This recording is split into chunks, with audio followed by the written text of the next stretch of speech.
ক্রিকেটে একটা বিস্ফোরণের দিন আজকে নভেম্বরের 29 তারিখ। আপনারা সবাই জানেন যে রাত পোহালেই বাংলাদেশ প্রিমিয়ার লিগ বিপিএল এর নিলাম, এবং সেই নিলামে ক্রিকেটারদেরকে তোলা হবে, ক্যাটাগরি করা হয়েছে, ইএফ ক্যাটাগরি পর্যন্ত সেটা গেছে, লোকাল ক্রিকেটার, ফরেন ক্রিকেটার। এবং এই নিলামের আগে সবচেয়ে বড় প্রশ্ন, গতকালকে আমি যে সবশেষ কন্টেন্টটা করেছিলাম যে এই বিপিএল, আপকামিং বিপিএল এ বিতর্কিত ক্রিকেটারদের লিস্টে রেখে বাংলাদেশ ক্রিকেট বোর্ড যদি দলগুলোকে, ফ্র্যাঞ্চাইজিগুলোকে ক্রিকেটার চুজ করতে বলে, এর থেকে ভয়ঙ্কর আর কোনো কিছু হতে পারে না। আজকে সকাল সকাল আমার কাছে বিপিএল নিয়ে যে লেটেস্ট আপডেটটা রয়েছে, ঠিক 12টা 10-এ অ্যালেক্স মার্শালের যে দুর্নীতি বিরোধী টিম রয়েছে, সেই টিম তারা ডিসাইড করেছে যে আলটিমেটলি 9 জন ক্রিকেটারকে বাদ দিয়ে পরের বিপিএল হবে, এবং ফিক্সিং এর বিষয়ে এই ক্রিকেটারদের ব্যাপারে অভিযোগ প্রমাণিত হয়ে গেছে। সেই ক্রিকেটারদের মধ্যে সবচেয়ে বড় নাম, সবচেয়ে বড় ইস্যু যেটা, সেটা হচ্ছে এনামুল হক বিজয়। বিপিএল থেকে এনামুল হক বিজয়ের নাম সরিয়ে নেওয়া হয়েছে। আগেই বলা হয়েছিল গভর্নিং কাউন্সিল থেকে, লিস্টটা আমার কাছে রয়েছে এই মুহূর্তে, বিজয় সি ক্যাটাগরিতে ছিলেন, সেখান থেকে তার নাম সরিয়ে নেওয়া হয়েছে। এবং গভর্নিং কাউন্সিল বলেছিল যদি কেউ অভিযুক্ত হয়, অকাট্য প্রমাণ ছাড়া কাউকে এখান থেকে বাদ দেওয়ার সুযোগ নেই। অকাট্য প্রমাণ পাওয়া গেছে এনামুল হক বিজয় সহ আরো 8 জনের, মানে সহ 9 জনের। টোটাল নাম্বারটা হচ্ছে 9 জন। এই 9 জন ক্রিকেটারের মধ্যে এনামুল বিজয়, যিনি রাজশাহীর হয়ে খেলেছিলেন, যাকে নিয়ে অনেক ধরনের দুর্নীতির গন্ধ পেয়েছিল, ফিক্সিং এর গন্ধ ছিল, অনেকেই বলছিলেন তিনি মেইন এজেন্ট হিসেবে কাজ করেন, বাংলাদেশি ক্রিকেটারদেরকে নষ্ট করার ক্ষেত্রে এনামুল হক বিজয়ের একটা বড় রোল ছিল ইয়ার্স আফটার ইয়ার্স। এবং এই আলোচনাটাও হয়েছিল যে জাতীয় দলে শ্রীলঙ্কা সফরের টেস্ট টিমে খেলা একজন ক্রিকেটারের বিরুদ্ধে ফিক্সিং এর এলিগেশন রয়েছে সবশেষ বিপিএল এ। সেই ক্রিকেটার কে? সেই ক্রিকেটার টপ অর্ডার ক্রিকেটার, সেই ক্রিকেটার ডানহাতি ব্যাটার, ঘরোয়া লিগে রেগুলার রান করেন।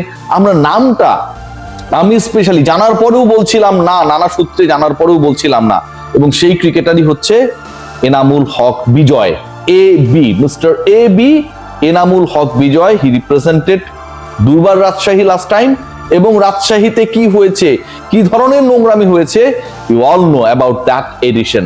So Enamul Bijoy, he played a big role with the fixers, যেটা according to the list of Bangladesh cricket board আমরা বলতে পারি। It's not my list, it's not my self investigation. Enamul বিজয়ের নাম ড্রাফটের লিস্ট থেকে সরিয়ে নেওয়া হয়েছে ফিক্সিং এর অভিযোগে বাংলাদেশ ক্রিকেট বোর্ড। এর বাইরে আরো 8 জনের নাম সরিয়েছে। বড় নাম, জাতীয় দলে খেলা আরেক ক্রিকেটার, সেই ক্রিকেটারকে কেন বিবেচনা করা হয় না জাতীয় দলে, সেটা নিয়ে অনেক কন্টেন্টস হয়েছে, but I always avoid to make any particular content on him. Mosaddek Saikat, কেন এই ব্যাপারেও একটা ভাইবস ছিল যে সৈকতও ওই র্যাকেটের মধ্যে জড়িয়ে গেছেন। মোসাদ্দেক সৈকত ফিক্সিং এ জড়িত, এনামুল বিজয় ফিক্সিং এ জড়িত, আলাউদ্দিন বাবু ফিক্সিং এ জড়িত। এই যে নামগুলো এসেছে, আলাউদ্দিন বাবু সেই হোয়াইট স্কুল, আপনারা সবাই মনে করতে পারেন কি ভয়াবহ একটা অবস্থা, কি ভয়াবহ সিচুয়েশন।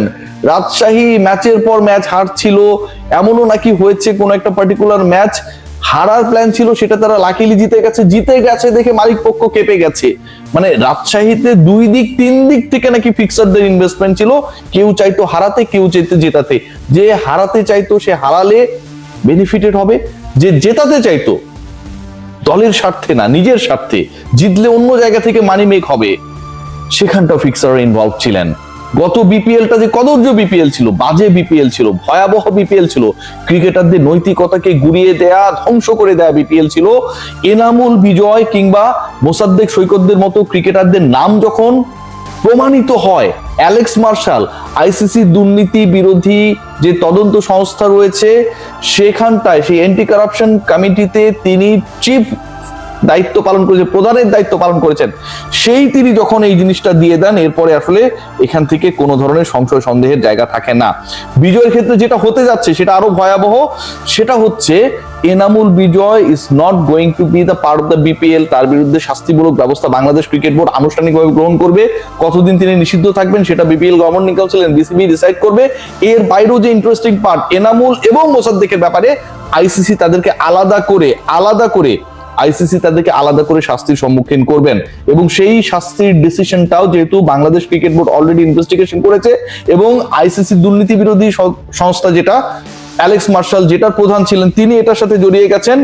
সো এখানটায় আর কোনো ধরনের সংশয়ের জায়গা থাকছে না। ইন্টারেস্টিং পার্ট যেটা, যে এনামুল বিজয়, মোসাদ্দেক সৈকত, এই যে এদেরকে তালিকা থেকে সরিয়ে নেওয়া হলো, এর বাইরেও একটা সিগনিফিক্যান্ট ঘটনা ঘটতে যাচ্ছে আপকামিং বিপিএল এ। এবং সেই সিগনিফিক্যান্ট ঘটনাটা আপনাদের সাথে যদি শেয়ার করি, এটাও আটকে ওঠার মতো। অনেকেই রয়েছেন ম্যানেজমেন্টের সাথে জড়িত, দল পরিচালনার সাথে জড়িত, মিডিয়া ম্যানেজার হিসেবে কাজ করেছেন বিভিন্ন দলগুলোতে। মানে ওই দলগুলোর মিডিয়া ম্যানেজারশিপ নেওয়া যেন একটা হচ্ছে স্বর্গে এক পা দেওয়ার মতো অবস্থা। অনেক দল আমাকে অনেক সময় অ্যাপ্রোচ করেছে, রিয়াসাত ভাই আমাদের সাথে থাকেন না, কেন থাকতে বলে, আই নো দোজ ইস্যুস। আমাকে নিয়ে আপনারা অনেক বিতর্ক করতে পারেন, গালি দিতে পারেন, এন্ড অফ দ্য ডে আমার ইন্টিগ্রিটি, সততা নিয়ে এরকম অন্যায়ের বিরুদ্ধে আমি দাঁড়াবো না, সেই বিষয় নিয়ে প্রশ্ন তোলার সুযোগ পৃথিবীর কারণে আমার শত্রুরও নেই, সেই সুযোগটা তারা পাবে না। সো এই গত বিপিএল এর মিডিয়া ম্যানেজারশিপের সাথে যারা জড়িত ছিল, সেখান থেকে অন্তত নাকি দুজনের নাম আসছে। একজন টিম ম্যানেজার হিসেবে দায়িত্ব পালন করেছে, ওই রাজশাহীর বড় ভূমিকায় নাকি ছিলেন, ওনার নাম নাকি MHO, শর্টকাট করলে অনেকটা এমন হয়, বিজয়দের ক্ষেত্রে করলে যেমনটা AB হয়, এটা হচ্ছে MHO, এমনটা হয়। এবং সেখানটায়ও ওই পার্টিকুলার ক্যারেক্টার আলটিমেটলি এবারের আসর থেকে বাদ পড়ে যাচ্ছেন, তাকে কোনোভাবেই রাখা হবে না। বিপিএল এ কি ধরনের নোংরামি হয়েছিল সেটা প্রমাণিত হয়ে গেল। এনামুল বিজয়, যিনি সেঞ্চুরির 50 করেছেন স্বীকৃত ক্রিকেটে, সেই এনামুল বিজয় অবশেষে ফেঁসে গেলেন। কিভাবে ফেঁসেছেন জানেন? যেটা শোনা কথা, এনামুল বিজয় এবং তার দলের একজন গুরুত্বপূর্ণ ম্যানেজমেন্টের কর্তা ওয়াশরুমের বাইরে আলোচনা করছিলেন যে এটা এভাবে আমরা করব, এভাবে করলে এভাবে বেনিফিট হবে, শোনা কথা, আবারও বলছি। এবং ওয়াশরুমের ভেতরের গল্প, যেটা আমি অনেকবার বলেছি, ওয়াশরুমের ভেতরে ছিলেন একজন ক্রিকেটার, তার নামের আদ্যক্ষর এম দিয়ে, এবং সেই ক্রিকেটার পুরো ঘটনাটা শুনে ফেলেন। একই দলের ক্রিকেটার, রাজশাহীর ক্রিকেটার পুরো ঘটনাটা শুনে ফেলেন।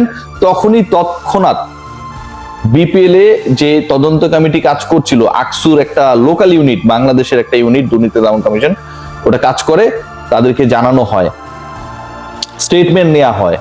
পরবর্তীতে এই কমিটির উপরে আরেকটা গুরুত্বপূর্ণ কমিটি করেন তৎকালীন প্রেসিডেন্ট ফারুক আহমেদ, ফারুক ভাইকে এটার জন্য ধন্যবাদ দিতেই হয়। ফারুক ভাই, আসসালামু আলাইকুম।